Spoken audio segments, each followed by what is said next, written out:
Live it up, live it up, live it up, live it up.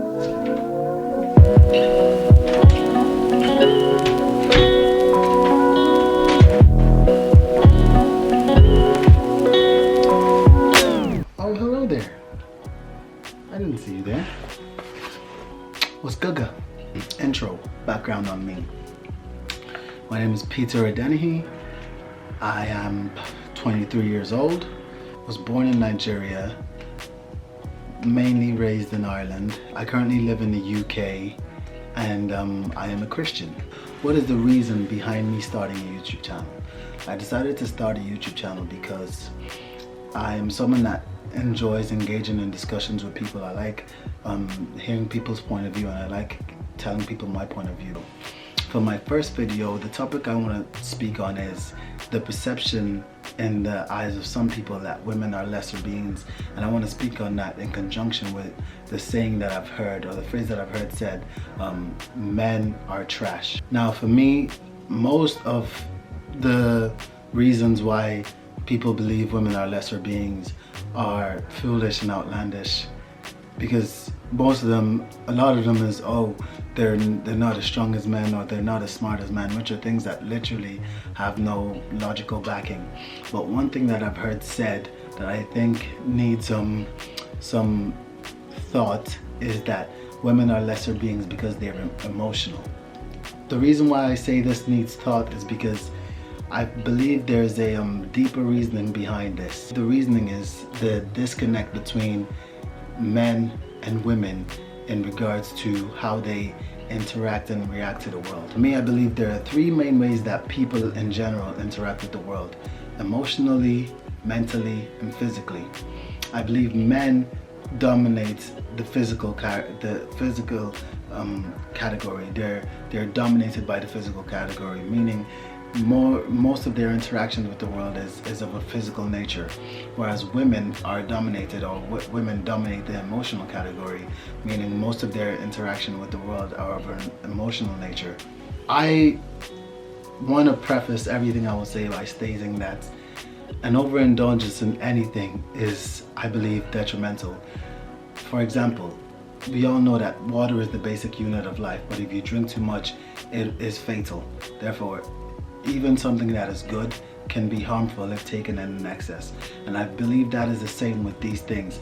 If you're overly emotional, it can be detrimental. If you're overly physical, it can be detrimental. When I address these different parts, I'm speaking solely on the preface that you're not doing them in an excess. When I say a woman is emotional, I don't mean overly emotional. When I say a man is physical, I don't mean overly physical unless I actually say overly physical. I believe the epitome, or the maximum capability of man, and I mean man in general, as in humanity, is in the equal expression of all three of those, let me call them pillars or expression systems.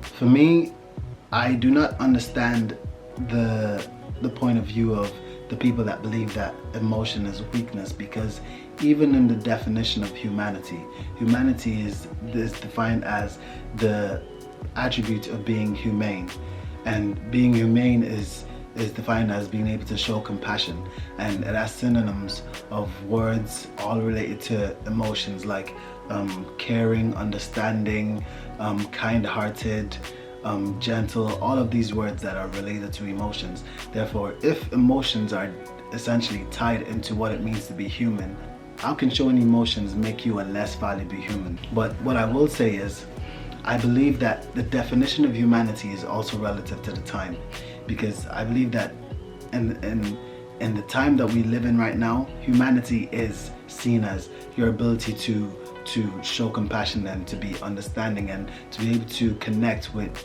your fellow humans.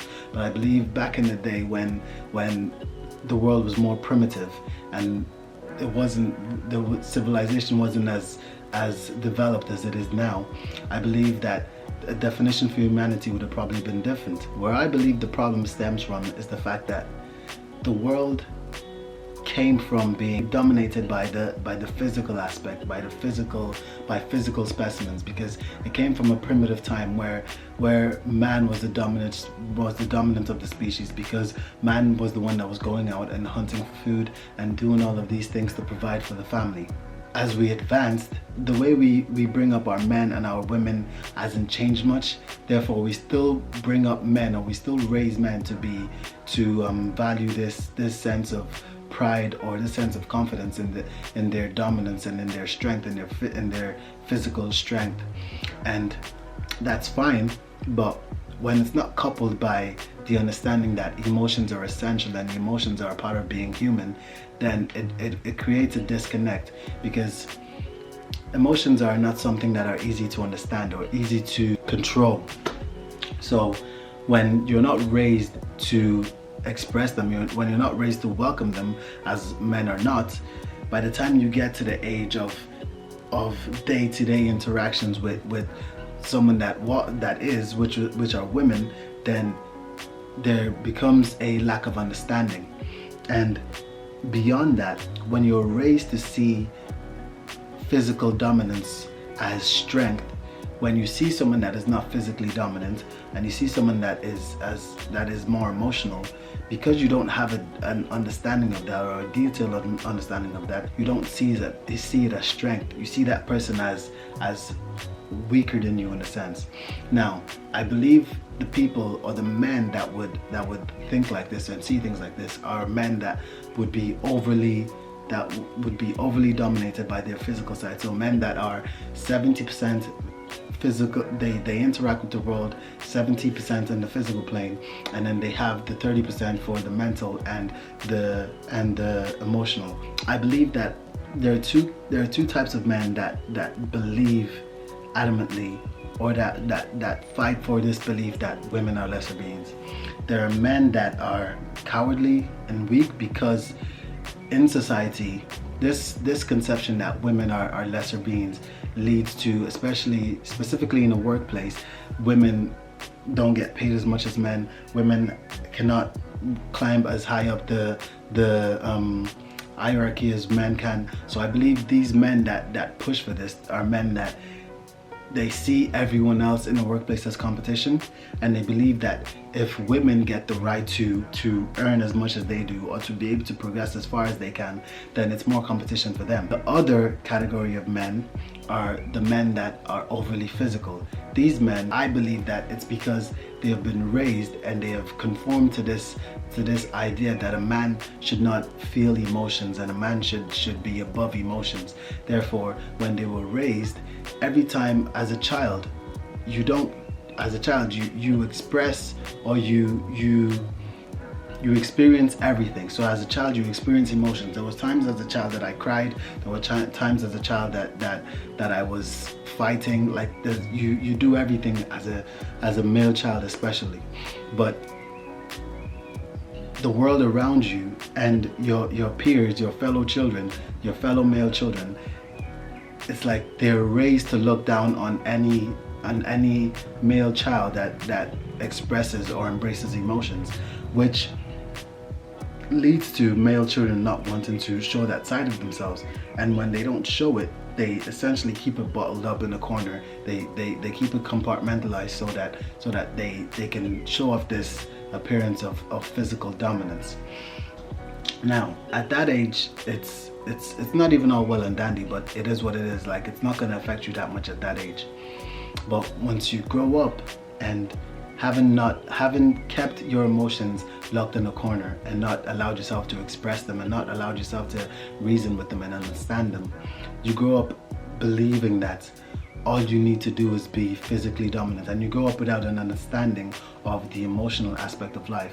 Therefore, when you come into contact with someone, with another being that is predominantly not over emotional but predominantly emotional, you have a lack of understanding for their value, because you believe that all that gives you value is your strength and your physical dominance. So for me, I believe this is not, I don't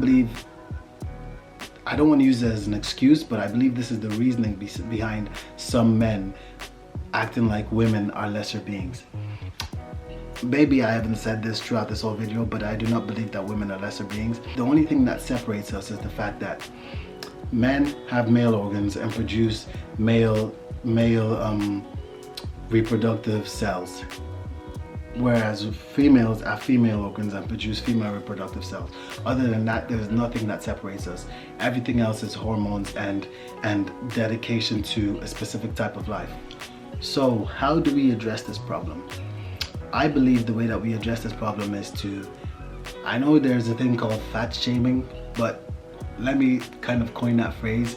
We need to stop emotion shaming men, if that makes sense.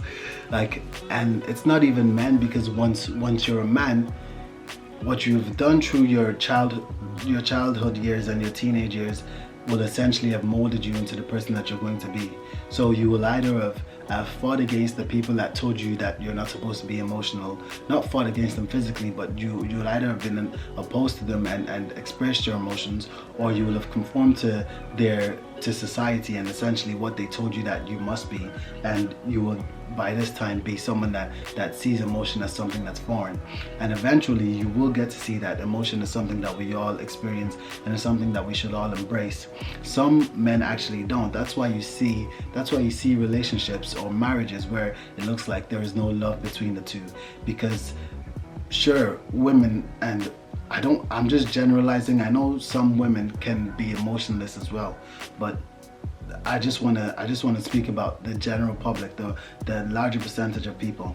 But in those marriages, it's typically that the man just simply sees himself as the breadwinner. All he is required to do is just make money and make sure that his family have food to eat. Now that is all well and dandy, but I, as a man, want to be able to emotionally connect with my wife, with my children, with everyone around me. I want to be able to feel compassion for them. I want to be able to understand them. I want to be able to connect with them beyond just the physical realm. So I believe it is absolutely necessary for men to embrace and engage their emotional side. And I believe this emotion shaming is what hinders them from being able to do that. Like I said, from a young age, if a guy is seen as emotional, then he's seen as feminine. And for some reason, well, not for some reason, but no guy wants to be seen as feminine. Being emotional should not be paramount to being feminine. This is what I believe is the problem. We as a society have labeled men that embrace their emotions as feminine, and therefore some men can't take that backlash, and therefore they push that side of themselves away. I believe the solution is to stop this sort of emotion shaming and to raise up our children in the understanding that yes, you are a man, but you also have emotions. You are a human being. The human beings are made to express emotions. We're not robots.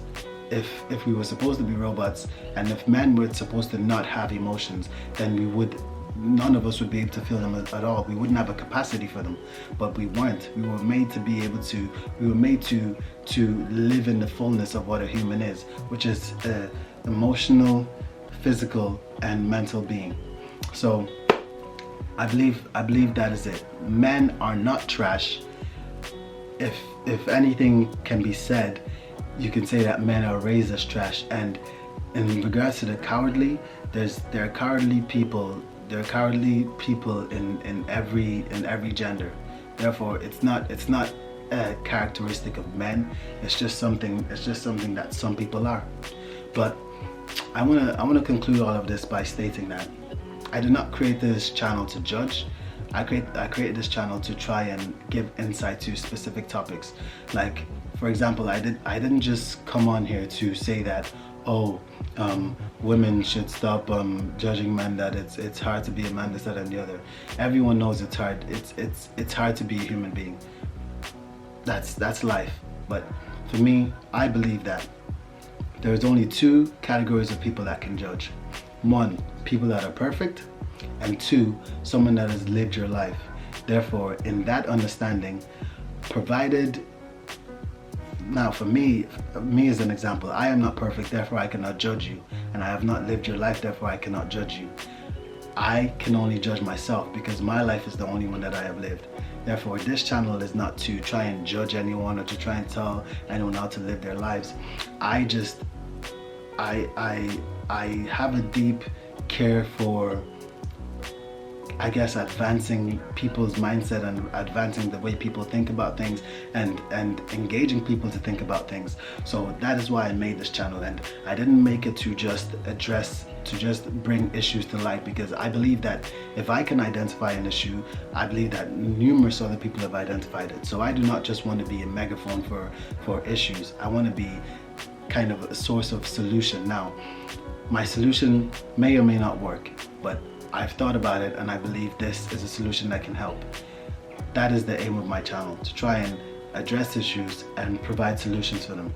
So I hope you have enjoyed this video. I hope you will like, share, and subscribe, and I hope I will see you again in the next video. Thank you.